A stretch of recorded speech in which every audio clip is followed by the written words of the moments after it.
ഹരേ Krishna. മേടരാശിക്കാർക്ക് June 2025 എങ്ങനെയിരിക്കുമെന്ന് നോക്കാം. ഇപ്പോൾ ഇവർക്ക് ഒന്നാമത്തെ ഹൗസിൽ ശുക്രനും, രണ്ടാമത്തെ ഹൗസിൽ സൂര്യനും ബുധനും, മൂന്നാമത്തെ ഹൗസിൽ വ്യാഴവും, നാലാമത്തെ ഹൗസിൽ ചൊവ്വയും, അഞ്ചാമത്തെ ഹൗസിൽ കേതു, 11ാമത്തെ ഹൗസിൽ രാഹുവും, 12ാമത്തെ ഹൗസിൽ ശനിദേവുമാണ്.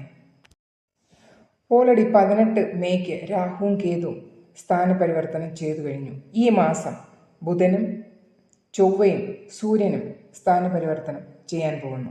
ഈ അവസ്ഥയിൽ നവഗ്രഹങ്ങളുടെ ഒരു അനുഗ്രഹം ജൂൺ മാസം എങ്ങനെയായിരിക്കുമെന്ന് നോക്കാം. ഷോർട്സ് വീഡിയോ കാണുന്നവരാണെങ്കിൽ വിശദമായിട്ടുള്ള വീഡിയോ ചാനലിലുണ്ട്, ദയവായി പോയി കാണുക.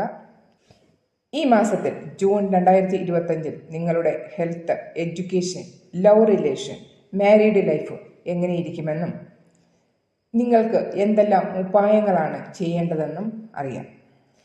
ജൂൺ 7 സൂര്യൻ 3ാമത്തെ ഹൗസിലേക്ക് വരുന്നു. ഈ സമയം ആരോഗ്യത്തിന് അത്ര ഒരു നല്ല സമയമല്ല. നിങ്ങളുടെ വയറ് സംബന്ധമായ അസുഖങ്ങൾ വരാനുള്ള സാധ്യതയാണ് കാണുന്നത്. അതുകൊണ്ട് മദ്യപിക്കുന്നവരൊക്കെയാണെങ്കിലും തീർച്ചയായും ഒഴിവാക്കുക ഈ മാസം. അതുപോലെ ലിവർ റിലേറ്റഡ് പ്രോബ്ലം വരാനുള്ള സാധ്യതയും കാണുന്നുണ്ട്. ആഹാരം നിയന്ത്രിക്കുക, വീട്ടിൽ നിന്നുള്ള ആഹാരം മാത്രം കഴിക്കുക, പുറത്തെ ആഹാരം നിങ്ങൾക്ക് കുറവാക്കുന്നതാണ് ഏറ്റവും നല്ലത്. നിങ്ങളുടെ രാശിയുടെ നാഥൻ സ്വാമി ചൊവ്വയാണ്. അപ്പോൾ ചൊവ്വയുടെ ഒരു ദൃഷ്ടിയും പതിക്കുന്നത് കൊണ്ട് നിങ്ങളുടെ ആരോഗ്യം നിങ്ങൾ തീർച്ചയായും ശ്രദ്ധിക്കുക. വിദ്യാഭ്യാസം